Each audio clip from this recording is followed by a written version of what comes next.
It's just 10 days to go for Premier League to restart. Who would have even thought? It doesn't feel like it at all. And we're starting with our season preview series. And we're starting off with a bang with Tottenham Hotspur and Jose Mourinho. We're joined today by two long-time Tottenham Hotspur fans. Starting with Suraj Sharma. I think his CV is longer than this episode might be. He's been a Spurs fan since '82. He's been a long-time season ticket holder and executive club member. He started the Supporters Club here in India in 2012. And he's been the secretary of the Spurs Supporters Trust. Suraj, it's great to have you with us today. And he's joined by Alok Badri, who is currently the chairman of Spurs India. And he's been a Spurs fan since 2008. Gents, let's get right into this. The upcoming season, Jose Mourinho at the helm. Suraj, how do you feel, man? Are you feeling positive? Are you glad that Jose is at the wheel? Damn excited, I must say. Firstly, thanks for inviting me onto the show. When Martin Jol was sacked back in the day, I was hoping that Jose Mourinho would come in then. But then Chelsea obviously made him sign a contract and gave him something like £5 million just to make sure that he didn't. He's the most highly decorated manager in world football at the moment. He wins things wherever he goes. A slight reservations in terms of his style of football, which you've normally seen, but it produces results. And I think for most Spurs fans, that's what they want to see now. They want to see some silverware going back into the cabinet. Alok, I'm going to ask you, he's mentioned the style of play and winning the trophies right there, right? So are you happy with that trade-off? Like, okay, might be a step back in style of play, but at least we'll get a trophy under Mourinho. Or are you happy with the style of play as well? What do you think on this? So Spurs have a history of playing football beautifully, right? We have always seen that irrespective of what the results were, we always played beautifully. But right now we are at that juncture that we have to see that trade-off. We need to win trophies so that we don't lose out on players like Kane, Son, and like other stalwarts in our team. So I think right now, let's experiment. Let's see what Jose can do for us. Let's change that style of play and win some trophies. And you can then obviously come back to playing the older ways again. So I'm happy with the trade-off. It's not as if that it's entirely defensive. We've scored more goals over the last few months when Jose was here. In the first few games, we scored like 15, 16 goals. So it's not as if that we're going to play a lot defensive. But yeah, there will be some changes, obviously, yeah. Annie, I'm going to now come to you as a fellow United fan who felt the pain of the latter half of Jose's tenure. I'm sure by that point, most of us were happy to see him go. And we were also happy to see him back in the league, right? Because what is the Premier League without Jose Mourinho? As a United fan, or as a rival rather, does Jose in an opposition box makes you feel uncomfortable?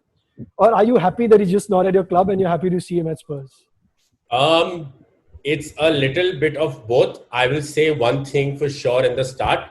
It's just how I felt when Louis van Gaal was sacked and when Jose was sacked. Jose's end was more negative, but that's expected with Jose Mourinho in his third year. If you ask someone to follow how the monsoon in Mumbai is going to go every year, it's the same every year, right? You know Jose Mourinho in his third year is going to get there if the top doesn't back him. It happened with Chelsea 2 times around, right? So I wasn't surprised. But would you tell me that I'm okay with him sitting in the Premier League in another club as Spurs? No, I'm not. I think people are taking it for granted again because, yes, he might be a dinosaur in some terms of his tactics. If you see at the end of United, he wasn't able to adapt. But then sometimes, he could not just be a dinosaur, he could be a dormant volcano. And he's ready to erupt. And I feel this season, I'm scared that he might erupt. So while I'm happy he's not at United anymore because he took us in a downward trajectory, and no matter what good he did in the end, it wasn't worth it for us to keep him around. I don't want to see him in the Premier League. I'd rather have him somewhere else. I would say against that, I mean, Jose Mourinho's got a far better squad to work with than he had at United, so the chances are a lot higher to achieve stuff now. That's my problem. I think that's what Jose kept badgering on in All or Nothing as well. Then we see that. He kept saying, you lot are better than what I had at United. He's clearly trying to drill that in, that, I believe in you guys to go out there and perform and put it in. And talking about the squad, I think, traditionally we've spoken about players and manager, but I think in the modern footballing sense, it's very important to also talk about the board and the chairman and all of that. And Daniel Levy himself is extremely, extremely shrewd, in terms of running, at least as an outsider. I think in terms of running a club, he's done a decent enough job seeing the Spurs were to sort of make them contingents for Champions League season in, season out, develop a stadium and everything. Suraj, you've obviously seen a lot more of this. You've been part of a lot more of these meetings. Are you happy with the Levy-Mourinho combination? Do you think anything needs to be changed at the club drastically? Or do you think they can sustain this? I think they can. Daniel Levy gets unfairly criticised by a lot of fans, in my view. But you just have to see the club's evolution in the last 20 years to appreciate what he's done. We don't have the benefit of being owned by sovereign states like Qatar or the UAE. But in the last 20 years, he's taken us from bottom of the table kind of strugglers against relegation to regulars in the Champions League. We've got the best football stadium in the world and probably the best training facilities as well. And we've got a very good youth program, which is bringing through talent every season at the moment. It's unfortunate things never worked out with Pochettino. He was very much loved and probably still is by most Tottenham fans. Fantastic. The passion he exuberated was something that everyone could latch onto. I think Daniel Levy is shrewd and he's a very, very fine operator. And he knows as well the growing unrest with fans for just winning something. And I think winning something is overrated as well. I'll just drop it in because fine, you win the FA Cup, you go out and you get drunk for 2 days, but then it's over. So what? I mean, and most football fans don't support teams that win trophies every year. So again, got to manage expectations there. But Levy knows what he's doing. He would have given Jose Mourinho a clear mandate of what his role is. Hope they can work together. Yeah, I'm going to definitely come back to you, Suraj, towards the end of this. Since you said, winning trophies is overrated in a sense, I'm going to see what then this season or the next couple of seasons counts for you. But before that, Alok, we're talking about the structure of the club, right? And how Daniel Levy and how he runs the club.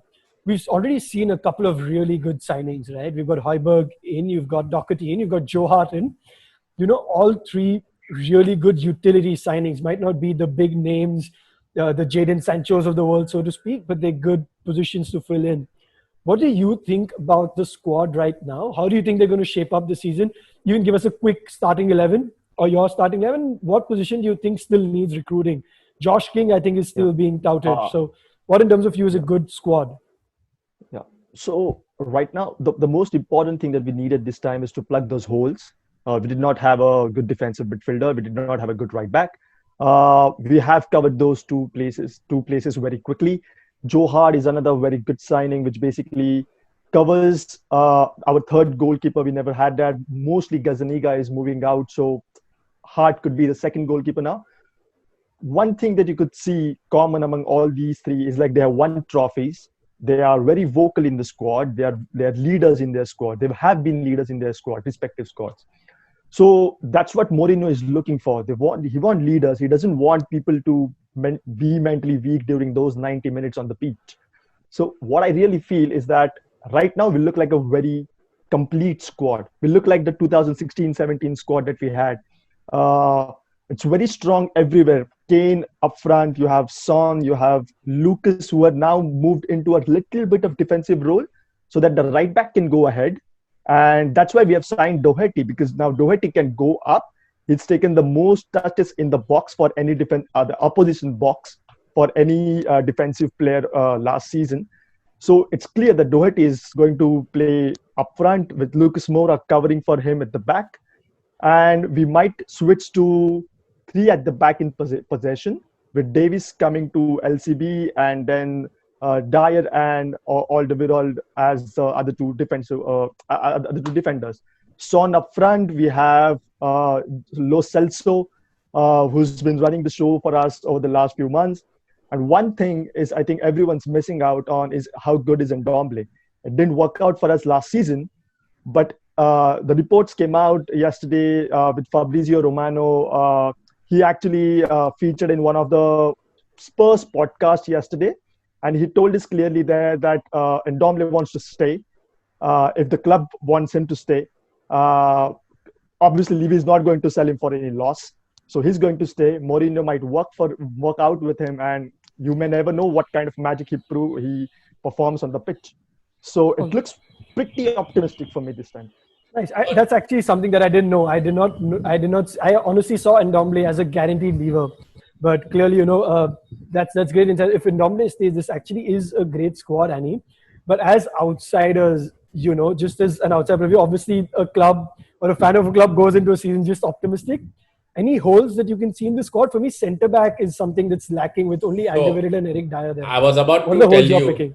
I was about to tell you. In fact, there's not much you can pick apart in this side. If you talk about meaningful squad depth, is something we've been speaking about regarding a certain club all season. I will just take you through Spurs midfield. Son, Dele Alli, Lucas Moura, Sissoko, Lamela, Lo Celso, Winks, and Ndombele, Bergwijn. They got Gedson Fernandes, and now they've added Højbjerg. Look at that midfield, okay? The forward line is Harry Kane. Yes, sometimes you feel the way Spurs have been playing over the last couple of seasons, they've felt the brunt of missing out Harry Kane. So if I had to say something, I would say them not having a backup for Harry Kane is still a problem. Yes, they do change the formation around like we saw in the Champions League run to the final when Kane was injured, how Moura played up front. But if you are Spurs and you're looking at signings like Højbjerg and Doherty, you can easily get in like a Llorente kind of backup, because why not, guys? I don't know if you'll agree with me or no. But yeah, the only other obvious defense error that I find, like you said, is in the centre-back position. They only have Davinson Sanchez as backup over there.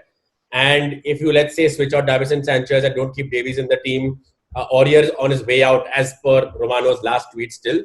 They are a little thin in the back.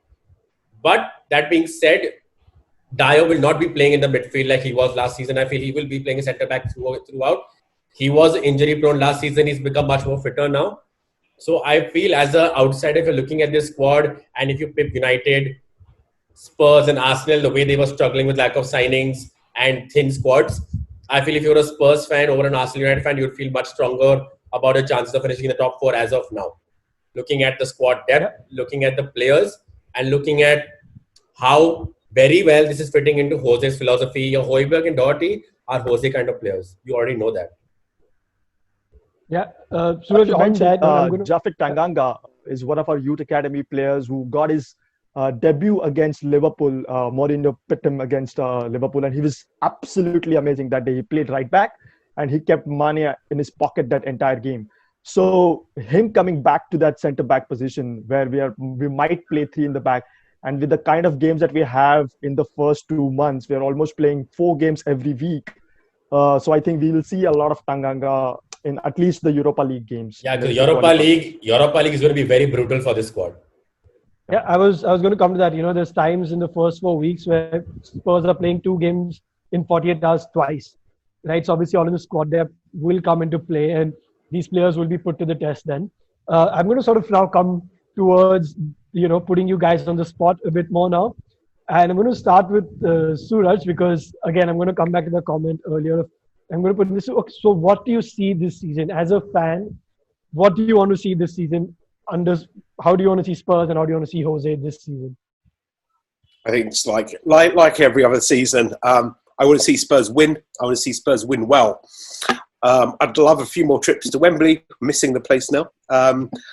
But obviously, winning the league is a very, very high aspiration. But I hope that every beginning of the season, disappointed for the last 20 years, 30 years. But I think if we can do that, regain our place in the top 4 and have a real good crack at winning a trophy, what I'd really like to see is us winning the Europa League this year. Yeah. So Europa League win and a top 4 finish with a trip to Wembley is sort of what you are hoping for this season then. What about you, Alok? All right. So even I think so that Europa League is something that Mourinho will prefer winning. I'm sure over FA Cup or League Cup, that is something that he will really try to win because it's only second to Champions League in Europe this time. That winning the Europa League, that means that you have a short Champions League position, and you go as seeders there, so that you get a good group to proceed further in the next year's Champions League. Top 4, is a priority, of course, yes. But looking at the way other teams are strengthening this time, it's going to be a bloodbath. City, Liverpool, I think they are 1-2 for sure.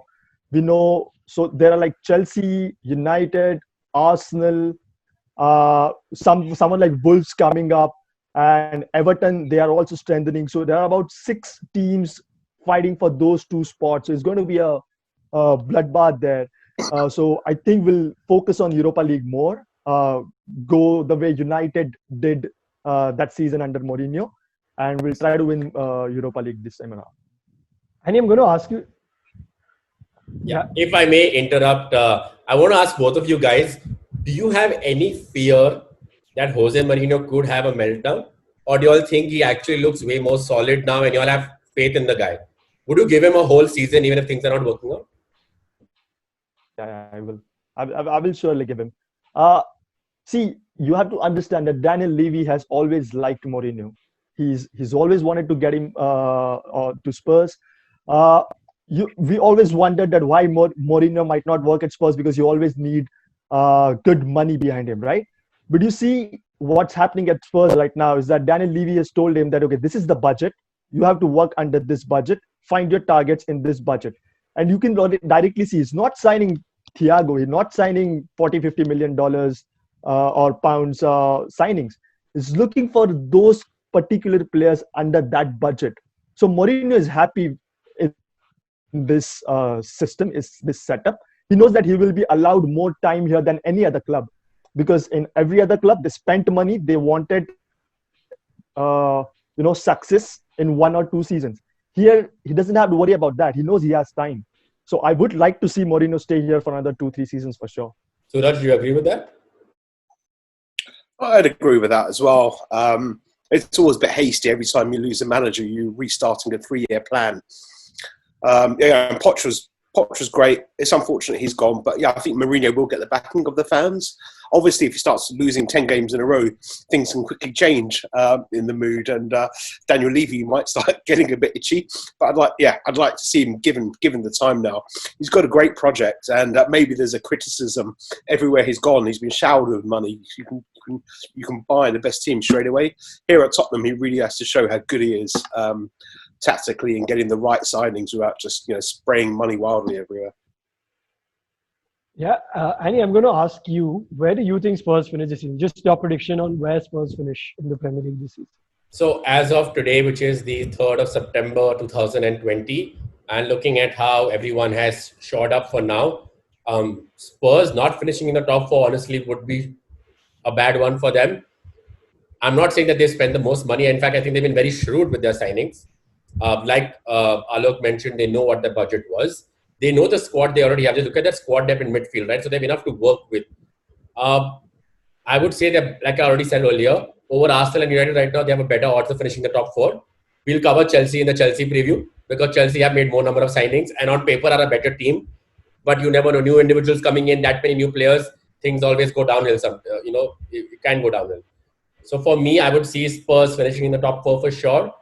And I don't see them having a very bad Europa League run either.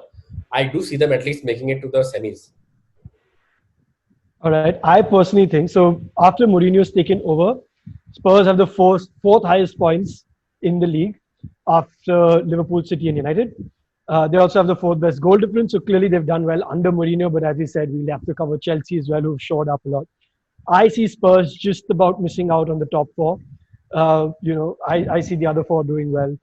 That's where I come from. And guys, gentlemen, thank you so much for coming. Before we wrap up, I'm going to ask you for your quick player to watch out for in the Spurs team. The one, your biggest player, like the player you're most excited about watching.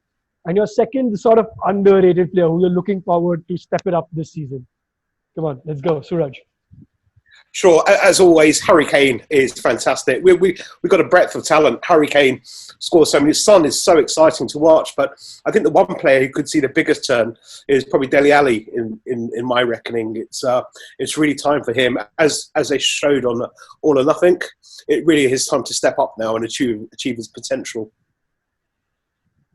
Yeah, Alok, your pick of the players. Harry Kane, obviously. Yeah. He's missed out on that golden boot for 2 seasons on the run. because of his injuries, and this time he's not going to stay back. He's going to go all out. So Harry Kane, obviously, underrated. I'd go for Ndombele because he didn't feature last year's much, so we don't know what he can do. We've seen glimpses of his potential, but I think this season, if he stays fit, he's going to create some magic in that midfield. And I know you, because of your FPL, I keep saying, Closet you're a Spurs. one-level closeted Spurs fan. His FPL Closeted, team always has Spurs assets. closeted So which Spurs. Spurs assets are you looking to give you FPL. points? That's it. Yeah. Stops at FPL. Relax. So which Spurs assets to give you points this season? Definitely, I'm more Harry excited to Kane look is at. captain. Yeah. No, I would say Son. I feel under Mourinho, the way Son has evolved his game style completely, where he had holes in his game under Poch, he's become a well-rounded player under Mourinho. Not by choice, maybe because of the injuries to Kane earlier. So for me, I'm really excited to see Son again. And the player who I want to see doing well this season, because we saw glimpses, were Bergwijn. Bergwijn for me would be that signing who could get a good run in over Mora and maybe just absolutely kill it for the Premier League. Yeah, so obviously Kane, Son, these are the picks. For me, the player I'm really interested in seeing is Eric Dyer. Mourinho clearly has something for him, as we've seen in All or Nothing as well. He's wanted him for a long while. He's sort of changing how he sort of plays as well. So it's going to be really interesting to see how he fits into this Spurs system. But there we have it, guys. Thank you so much for tuning in. We're all looking forward to a great season, and there's no great season in the Premier League without some Jose Mourinho rivalry, right? So we're looking forward to meeting Spurs and meeting a rejuvenated Spurs and getting those battles on again. Thanks for joining us, guys, and thank you everyone for tuning in. We're going to keep doing a lot more previews of the top six clubs or the supposed top six clubs. So hit subscribe, hit the bell icon, and keep watching. Thanks. Spurs are going to win the league this year. Thanks, guys. Come on, Spurs. Indeed. Come on, you Spurs.